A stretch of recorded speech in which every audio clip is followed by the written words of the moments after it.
Nuri kalau hasalit makampeng mabdurel hansi ma hoy tena usia sa alekat. Haimlum. Hemluin. Bapa mama hemluin ok.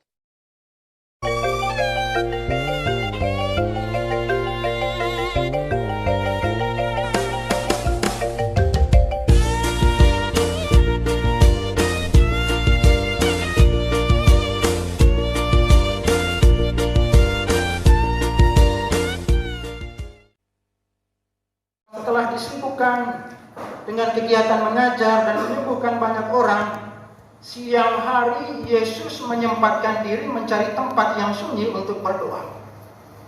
Dengan berdoa, Yesus menjaga keintiman relasinya dengan Bapanya. Dia menceritakan pekerjaannya kepada Bapanya dan mendengarkan kehendak Bapanya dalam pekerjaannya. Dan hal ini juga dilakukan oleh Bapak pendiri kita, Santo Arnoldus Jansen. Kita semua belajar sejarah singkat ya, tahu siapa itu Bapak Arnoldus Jansen. Santo Arnoldus Jansen memiliki pengalaman kedekatan dengan Allah melalui doa.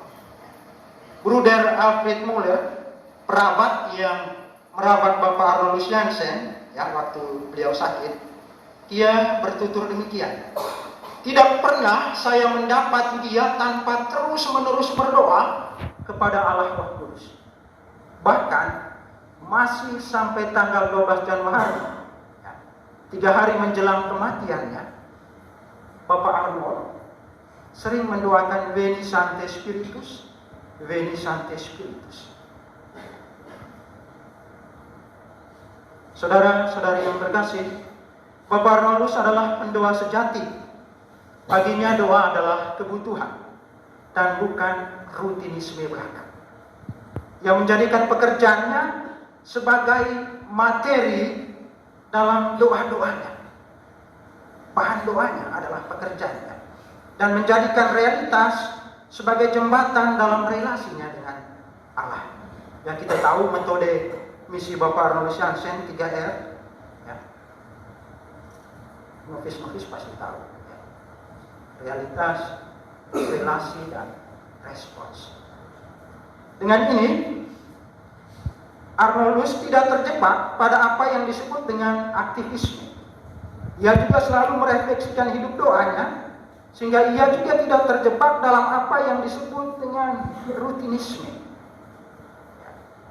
Karena itu, doa-doanya selalu membuahkan kebajikan hidup. Dia berdoa, tapi dia merefleksikan doa-doanya sehingga mendatangkan nilai-nilai baru yang kemudian nilai-nilai itu dihayatinya dan menjadi kebajikan hidupnya. Ada beberapa kebajikan hidup yang dimiliki oleh Arnoldus Jansen sebagai buah dari doanya. Menurut saya pertama, keberanian, kesabaran, dan penyerahan diri. Bapak Arnoldus selalu mengambil waktu setiap sore untuk mengunjungi orang-orang sakit. Dia berjalan dari satu tempat tidur ke tempat tidur yang lain sambil membungkuk atas orang sakit. Dia menanyakan keadaan mereka, lalu dia mendoakan mereka dan memberikan berkat dengan air. Demikian tulisan Bruder Anyus tentang Bapak Arnoldus. Saudara-saudari terkasih, ini macam sejarah terkasih.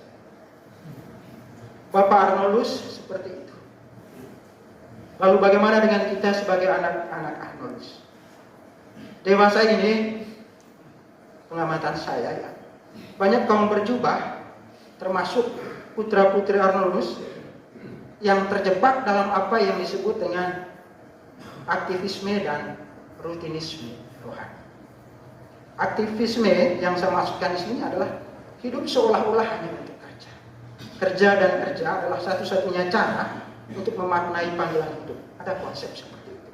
Akibatnya, ia menjadi manusia yang super sibuk dan tidak mempunyai waktu untuk duduk mendengarkan Yesus dan bercerita dengan Yesus soal pekerjaannya.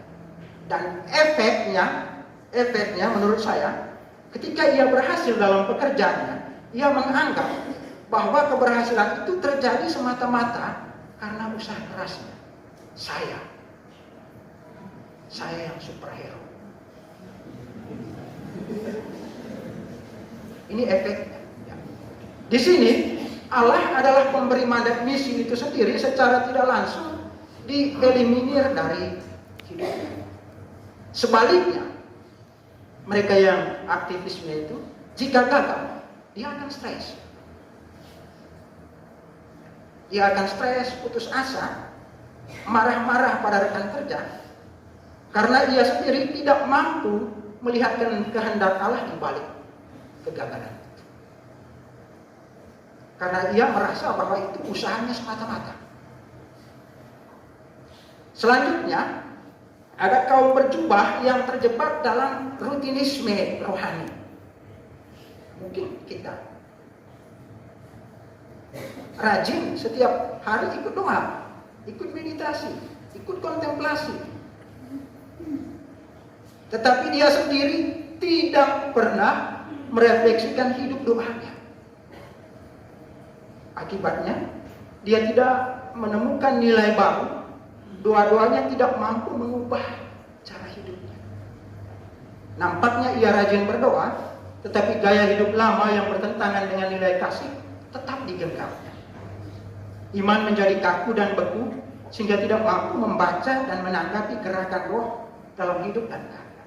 Di kapela dia hanya perhatikan siapa yang tidak datang, siapa yang terlambat. Setelah itu dia marah-marah. Ini ciri rutinisme. Kemudian di kamar makan dia mengomel. Beda dengan kami. Busuk berdoa, ya. Jangan terlalu memperhatikan orang siapa yang tidak datang, siapa yang suaranya fals, yang salah sedikit baca di sini, mengomel dari sana, mengomel dari sana, mengomel. Ikuti saja, nikmati saja.